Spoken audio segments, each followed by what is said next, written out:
Trading is often portrayed as a path to quick riches. But here's something shocking: 90% of traders lose 90% of their money within just 90 days.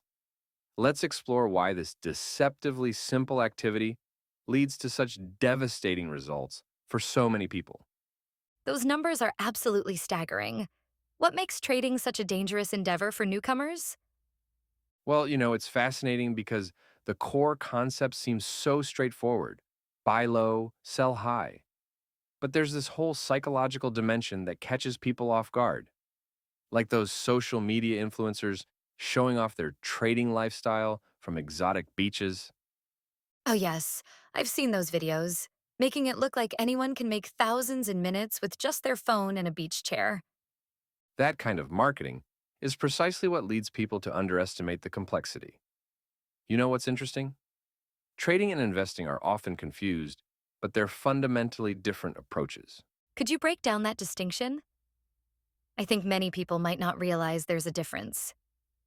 So here's the key: investors are playing the long game, buying assets like stocks and holding them for years, often collecting dividends along the way.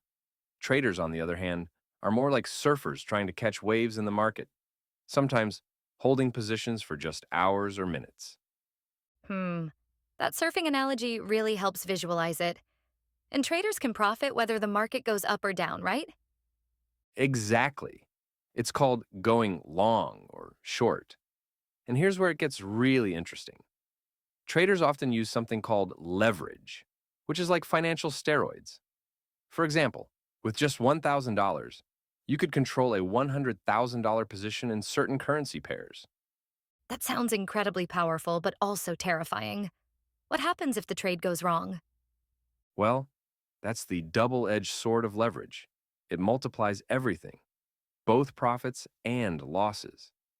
And here's a wild statistic: some studies show that up to 95% of leveraged Forex traders lose money in their first year. So, what separates that successful 5% from everyone else? There must be some key characteristics. It's fascinating because it's not what most people expect. Success in trading has less to do with being a math whiz or economics expert and more about psychological qualities. Let me share something surprising. Many successful traders actually come from athletic backgrounds. That's unexpected. What's the connection between athletics and trading? It's all about discipline and routine. Athletes understand that success comes from consistent practice, following a system, and maintaining emotional control under pressure. They're used to losing sometimes, but staying focused on the long term goal. Speaking of emotional control, how do successful traders handle the psychological pressure of losing trades? This is crucial. They understand that even the best traders might have 5 or 10 losing trades in a row. It's about maintaining what we call emotional equilibrium. You know what's fascinating? Studies show that traders who meditate regularly often perform better than those who don't. That's really interesting about meditation. What other psychological tools do successful traders use? Well, many keep detailed trading journals, not just recording their trades, but their emotions during each one. And here's something counterintuitive: some of the most successful traders I know actually celebrate their losses when they followed their strategy correctly. That seems completely backwards. Celebrating losses? How does that work? Think about it like this: if you're following a proven strategy that wins 60% of the time, those losing trades are just part of the process. The real failure isn't losing money on a trade, it's breaking your rules because of emotional decisions. So it's more about the process than the individual results? Exactly. And this brings us to something fascinating about successful traders. They're often more focused on risk management than making money. Did you know that many professional traders never risk more than 1% of their capital on a single trade, That seems so conservative compared to what we see in those flashy social media posts. right? And here's another mind bending fact: many top traders are actually profitable on less than 50% of their trades. They win by making their winning trades much larger than their losing ones. How do new traders usually get started? What's the safest approach? Well, this is crucial. Every aspiring trader should start with a demo account. It's like a flight simulator for trading. You get real market conditions, but trade with virtual money. And here's the key: you should treat that demo account exactly like real money. How long should someone practice on a demo account before moving to real money? You know what's interesting? Studies show that traders who spend at least 3 months on a demo account are significantly more likely to succeed with real money. But here's the catch: they need to trade the demo account like it's real money, following all their rules and risk management. That makes so much sense. What other preparation do you think is essential? Well, beyond technical skills, successful traders often develop what I call their trading constitution, a detailed document outlining their rules, goals, and, most importantly, their limits. It's like having a personal trading roadmap. That's fascinating. Almost like creating a business plan for trading. Exactly. And speaking of business, here's something most people don't realize. Successful traders treat this like a business, not a hobby. They track everything: their win rate, average profit per trade, maximum drawdown. It sounds like there's so much more to trading than just buying and selling. Oh, absolutely. You know what's really interesting? The actual act of trading, clicking buy or sell, is probably only about 10% of what successful traders do. The rest is preparation, analysis, and most importantly, managing their own psychology. This has been eye opening. Any final thoughts for our listeners? Well, here's what I think is most important: trading success is about playing the long game. It's not about getting rich quick, it's about building skills and following a process. Remember that 90-90-90 rule we started with? The traders who succeed are the ones who take the time to learn, practice, and most importantly, protect their capital while they're learning.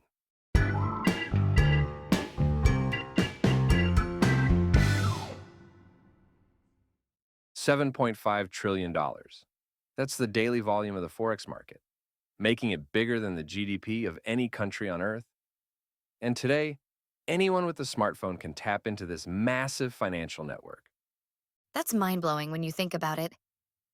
Just a few decades ago, currency trading was exclusively for big banks and institutional investors. You know what's fascinating? The way this market never sleeps. It's constantly moving, reacting to everything from political decisions in Washington to natural disasters in Asia. Speaking of movement, let's break down how these currency pairs actually work. It's like a massive game of relative value, isn't it? Exactly right. When you're trading euro to USD, you're essentially betting on the economic strength of Europe versus America. Every economic report, interest rate decision, even political tweet can send these currencies moving. So, what's the most surprising thing you've learned about how modern Forex trading works? Well, it's got to be the leverage aspect. Think about this. With just $1,000 in your account, you could potentially control a position worth $100,000 or more. It's like having a financial superpower, but with great responsibility. That kind of leverage sounds terrifying and exciting at the same time. How do traders manage that risk? That's where margin comes in. It's like your safety deposit. But here's the thing: even a 1% move against you could wipe out your entire margin if you're not careful. And in Forex, 1% moves happen all the time. Hmm. So, it's really about finding that sweet spot between using enough leverage to make meaningful profits, but not so much that you're gambling with your account. Right? And that's why understanding pips is so crucial. You know, a pip might seem tiny when we're talking about a movement of 0.0001 in most currency pairs. But when you're trading standard lots of 100,000 units, those tiny moves add up fast. And that brings us to something really interesting about modern prop trading firms. They're completely changing how people enter the market, aren't they? Oh, yeah, these firms are revolutionizing trader education. Instead of the old sink or swim approach, they're providing structured training programs, simulated trading environments, and get this, they're even putting up the capital for promising traders. That's like having a trading university and venture capital fund rolled into one. How do they make money doing this?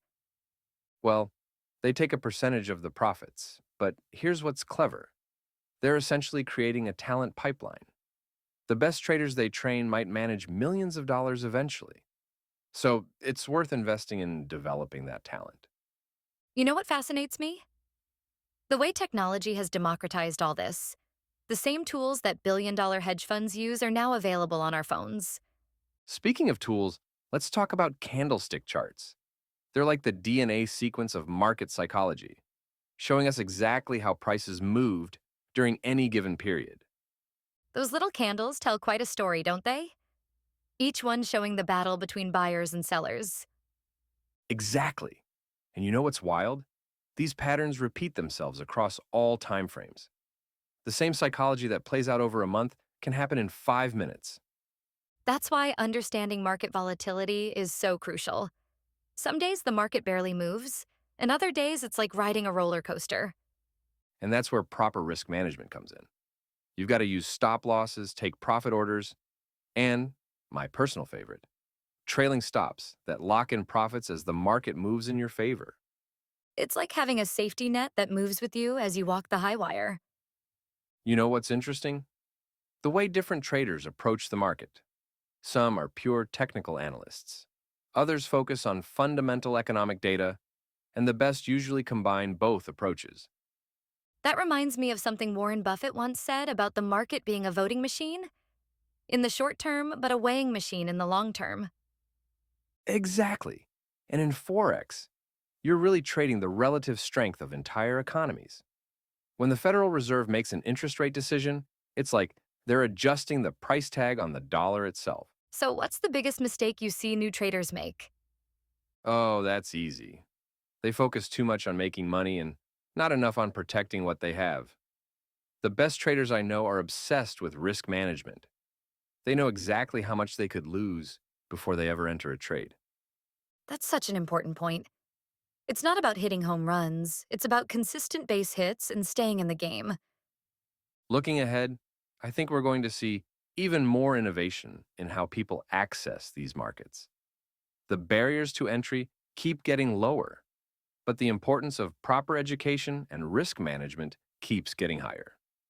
Well, this has been quite a journey through the world of Forex trading. Any final thoughts for our listeners? Yeah, remember this. The Forex market isn't going anywhere. It's the largest, most liquid market in the world, and it's only getting more accessible. But success requires patience, discipline, and a commitment to continuous learning. Start small, focus on education, and never risk more than you can afford to lose.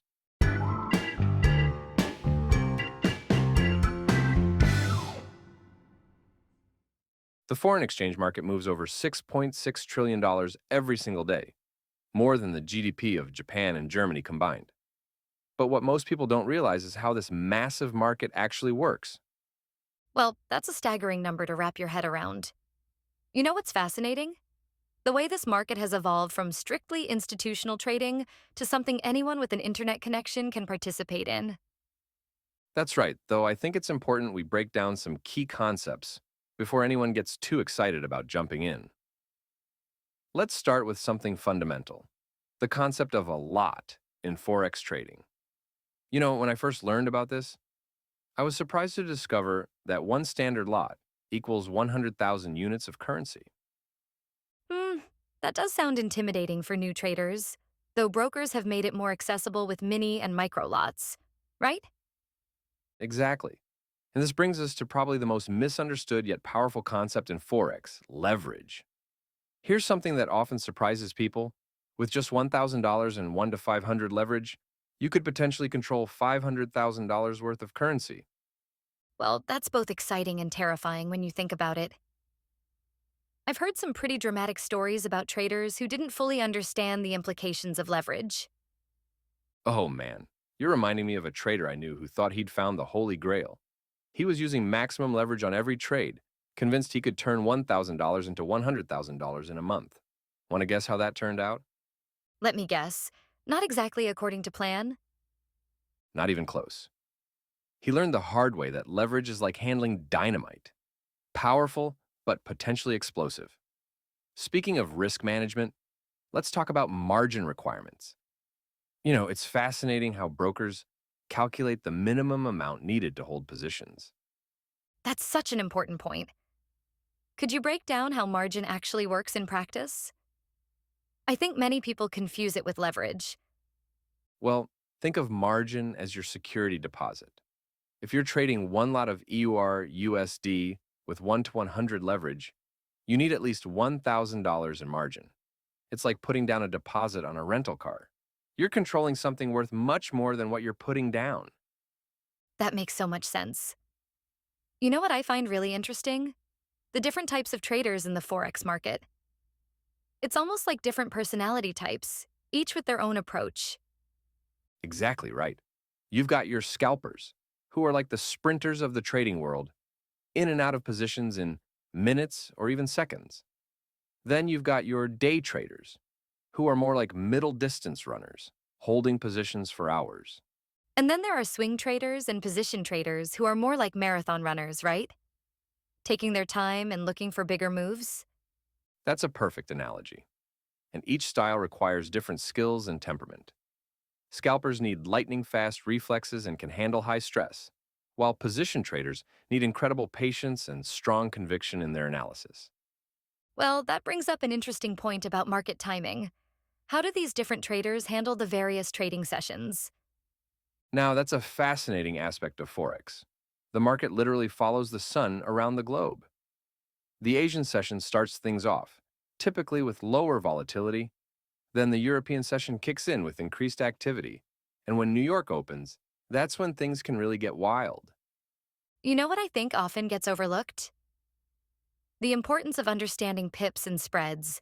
These small differences can make or break a trading strategy. Oh, absolutely. And here's something that might surprise people. A single pip movement in one standard lot of EUR USD equals $10. That doesn't sound like much until you realize some currency pairs can move hundreds of pips in a day. That really puts things in perspective. And I suppose this is where having a solid trading strategy becomes crucial.